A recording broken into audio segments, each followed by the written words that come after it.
दोस्तों, अगर आपको ये कहानी पसंद आई तो इसे लाइक करें, शेयर करें और कमेंट करके बताएं कि कहानी में आपको सबसे अच्छा क्या लगा। सुबह हो चुकी थी।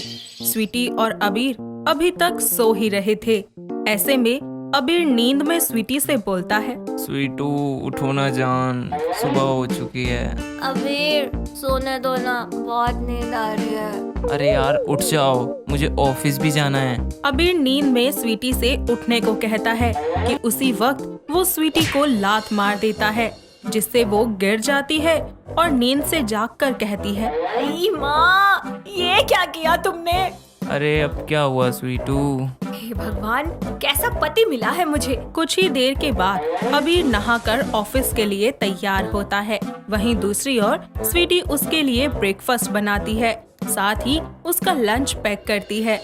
तभी टेबल पर बैठे हुए अबीर कहता है, अरे यार ब्रेकफास्ट तो ना, ऑफिस के लिए लेट हो रहा है मुझे। अरे चिल्ला क्यों रहे हो? आंखें खोलकर देखो ना, ब्रेकफास्ट तो तुम्हारे सामने रखा हुआ है। ठीक है, कूल डाउन यार, बस मेरा फोन और रुमाल ला दो यार, फोन चार्जिंग पर लगा है। ये भी मैं लेकर आऊँ? सुबह सुबह कुत्तों की तरह काम करवाते हैं मुझसे। ले आओ ना स्वीटू यार, मैं जब तक ब्रेकफास्ट कर लूँ। अबीर की बात सुनकर पैर पटककर वो उसका सामान लेने रूम में जाती है। कबर्ड में से उसका रुमाल निकालती है और फिर फोन लेने के लिए चली जाती है। जैसे ही उसके फोन को निकालकर उसमें टाइम देखती है तो उसे दिखाई देता है कि आज तो संडे है। ये देखकर वो गुस्से में तिलमिला जाती है और सीधा जाकर अबीर से कहती है, अबीर जरा यहाँ आना, ये देखो तो, पढ़ के बताना क्या लिखा है। क्या हुआ स्वीटू, ऐसे चिल्ला क्यों रही हो? लाओ, क्या पढ़ना है फोन में? स्वीटी उसे अपने हाथ से डेट और डे दिखाती है, जिसके बाद फोन में संडे देखकर अबीर के होश उड़ जाते हैं और उसका चूहे जैसा मुंह बन जाता है। जिसके बाद स्वीटी उस पर एक बार फिर से बम की तरह फट जाती है और कहती है, शर्म तो आती नहीं होगी इस इंसान को। मतलब छुट्टी के दिन भी मुझे जल्दी उठा दिया, सुबह सुबह ब्रेकफास्ट बनवाया, इतना सारा काम करवाया। अरे देख नहीं सकते थे क्या अपने फोन में किसी रजिस्टर में कि आज संडे है, संडे छुट्टी, एक ही दिन होता है मेरा भी रेस्ट करने का। स्वीटू सॉरी, मुझे नहीं पता था कि आज संडे है। आओ ना, आज हम बाहर घूमने चलते हैं। घूमने जाओगे? अबीर को आंखें दिखाकर वो उसे धक्का मार देती है और कमरे को लॉक करके अंदर चली जाती है। दरवाजे पर खड़ा अबीर उससे कहता है, अरे मेरी जान, मेरी स्वीटू, मुझे अंदर तो आने दो, चेंज तो करने दो। अगर हम नहीं जा रहे घूमने तो क्या हुआ? अंदर आने की कोई जरूरत नहीं है, बाहर सोफे पर ही पड़े रहो। हे भगवान, कैसी पत्नी दी है आपने। शादी से पहले इतनी प्यारी थी, बिल्कुल गाय जैसी, शादी करते ही डायन बन गई। वक्त बीतता जाता है। दोनों इसी तरह से क्यूट फाइट किया करते और एक दूसरे से इरिटेटेड रहा करते। ऐसे ही एक दिन अबीर ड्रिंक करके वापस घर लौटता है, जहां बहुत देर से स्वीटी उसका इंतजार कर रही होती है। तभी उसके आने पर वो कहती है, आ गए तुम? इतनी देर कहाँ लगा दी? कहाँ थे बताओ मुझे। स्वीटू, वो थोड़ा सा लेट हो गया। क्या तुम ड्रिंक करके आए हो? हाँ, आया हूँ करके, वो भी 4 बोतल। बोल डायन, क्या करेगी? हे भगवान, ये क्या बोल दिया मैंने? आगे क्या दिखाती है, बाहर निकालेगी मुझे इस घर से भी। स्वीटू सॉरी, गलती से बोल दिया ये सब मैंने। तुम्हारी ये हिम्मत, तुम मुझसे ऐसे बोलो? स्वीटी इतना कहकर तिलमिला जाती है और उसी चमचे से उसका भूत उतारती है।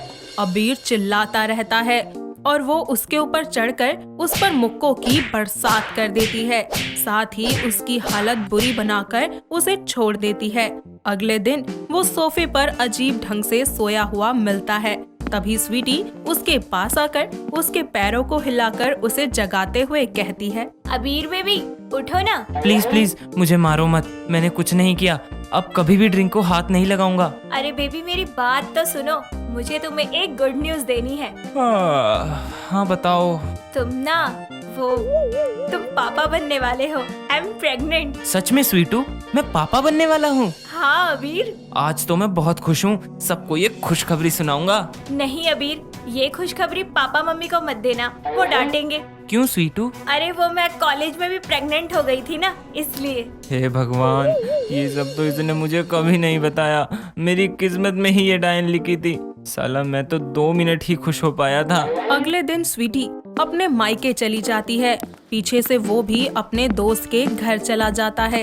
जहाँ वो लोग मिलकर पार्टी कर रहे होते हैं कि तभी उसकी बीवी स्वीटी का कॉल आता है। तो अबीर बोलता है, ओए विक्की, अभिषेक, अरे यार गाना बंद करो, स्वीटी का कॉल आ रहा है और जल्दी से एक मिक्सर भी लेकर आओ। हाँ स्वीटू बोलो। हेलो अबीर, क्या कर रहे हो तुम? कुछ नहीं स्वीटू, चटनी बना रहा था। तुम तो हो नहीं मेरे पास, वरना पराठे के साथ अच्छी अच्छी सब्जी खाता। पर मुझे तो तुम घर पर नहीं लग रहे हो। अरे बेबी बताया तो घर पर ही हूँ, चटनी बना रहा था। अच्छा चलो अब रखो, मुझे बहुत भूख लग रही है। अच्छा ठीक है। होता है यार, मेरी बीवी भी ऐसी है, इसलिए यकीन दिलाने के लिए ना ऐसी हरकतें करना लाजमी है। अब समझे तुम मेरे हाले दिल, क्या क्या झेलना पड़ता है एक आदमी को शादी के बाद। देख लो, मैं तो कहता हूँ विक्की, तू अपनी बंदी से शादी मत करियो। अबे अपनी क्या, किसी की बंदी से शादी मत करियो, जिंदगी नर्क बन जाएगी हमारी तरह। फिर तू कहीं भी अपनी मर्जी नहीं चला पाएगा, बस बीवी की चलेगी तेरी। अरे यार तुम लोग मुझे डरा क्यों रहे हो? मेरा रिश्ता ऑलरेडी श्वेता से तय हो चुका है। अबे ओ जामुन की गुठली, हम तुझे सच्चाई से रूबरू करा रहे हैं, कुछ नहीं तो हमसे ही एक्सपीरियंस ले ले। अबीर की बात सुनकर विकी सोच में पड़ जाता है। कुछ ही देर के बाद वो अपने घर चला जाता है और स्वीटी भी वापस आ जाती है। वक्त बीतता जाता है, स्वीटी के 9 महीने पूरे हो जाते हैं और अब वो कभी भी हॉस्पिटल जा सकती थी। तभी रात के 2 बजे स्वीटी कहती है, अबीर सुनो ना, मुझे कुछ चटपटा खाने की क्रेविंग हो रही है बहुत ज्यादा। अरे यार सोने दो। तुम पागल हो क्या? हमारे बच्चे को भूख लग रही है और तुम ऐसे बोल रहे हो। अच्छा ठीक है लाता हूँ। अबीर उसकी बात सुनकर आधी रात में रसोई में जाकर उसके लिए गोलगप्पे तैयार करता है, साथ ही उसे अपने हाथों से खिलाता भी है, जिसके बाद वो दोनों खुश होकर सो जाते हैं। थोड़ी ही देर में नींद में स्वीटी अबीर को लात मार देती है, जिससे वो धड़ाम से गिर पड़ता है और बोलता है, हे भगवान, मैंने प्यार क्यों किया? प्यार नहीं, मैंने शादी ही क्यों की, वो भी इस भूतनी से। देखो तो पूरे बेड पर फैल कर कैसे सो रही है। ये बोलकर अबीर बेड के किनारे फिर से सो जाता है। 2 दिन के बाद स्वीटी की डिलीवरी हो जाती है। कुछ टाइम वो हॉस्पिटल में रहकर फिर से घर लौट आती है, जिसके बाद अबीर की जिम्मेदारी टेंशन और भी ज्यादा बढ़ जाती है, क्योंकि अब स्वीटी के साथ साथ उसे अपनी बेटी को भी संभालना पड़ता था। ऐसे ही एक रात 11 बजे स्वीटी कहती है, अबीर मुझे बहुत नींद आ रही है, निक्की को अब तुम संभालो, मैं चली सोने। अरे यार तुम्हें दिखाई नहीं दे रहा क्या? मैं लैपटॉप पर काम कर रहा हूँ। अब तुम ना बहाने मत बनाओ। तुम भूल गए कि हमने डिसाइड किया था कि निक्की को दिन में मैं संभालूंगी और रात में तुम, ताकि मैं आराम कर सकूं। हाँ पर मेरा ऑफिस। तो कोई बात नहीं, एक दिन की छुट्टी ले लो, कर लेना अपना काम। अब तुम निक्की को देखो, मैं चली सोने। इतना बोलकर स्वीटी सो जाती है और अबीर उसे गोद में लेकर खिलाने लगता है। 3 घंटे बीत जाते हैं और अब वो निक्की को क्रेडल में लिटाकर झुलाता रहता है। जैसे ही उसका हाथ थकता, निक्की रोने लगती। निक्की बेबी चुप हो जाओ, डैडू है ना आपके पास। निक्की बेबी शांत, अपनी मम्मा जैसी मत बनो। वो आपके आने से पहले भी कान खाती थी और अब भी। अबीर अपना काम छोड़कर उसके साथ खेलने लगता है, लेकिन वो फिर से रोने लगती है और सोती नहीं है, जिसकी आवाज सुनकर स्वीटी जाग जाती है और कहती है, अबीर क्या है ये? तुम निक्की को संभाल भी नहीं सकते?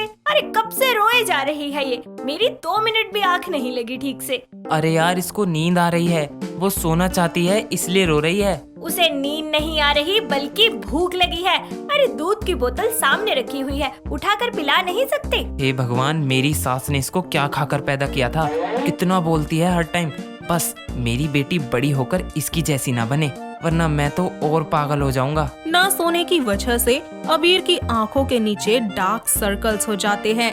अब अबीर के बर्दाश्त के बाहर हो जाता है और वो एक दुपट्टा लेकर अपनी बीवी के हाथों को बांध देता है, साथ ही उसके मुंह पर टेप भी लगा देता है और जाकर बेड पर निक्की के साथ सो जाता है। अबीर की ऐसी हालत को देखकर लगता है कि स्वीटी के टॉर्चर इफेक्ट्स कभी खत्म ही नहीं होंगे और उन दोनों का ये सिलसिला यूं ही चलता रहता है। हर रोज एक नई कहानी देखने के लिए चैनल को सब्सक्राइब करें और बेल आइकन दबाना ना भूलें।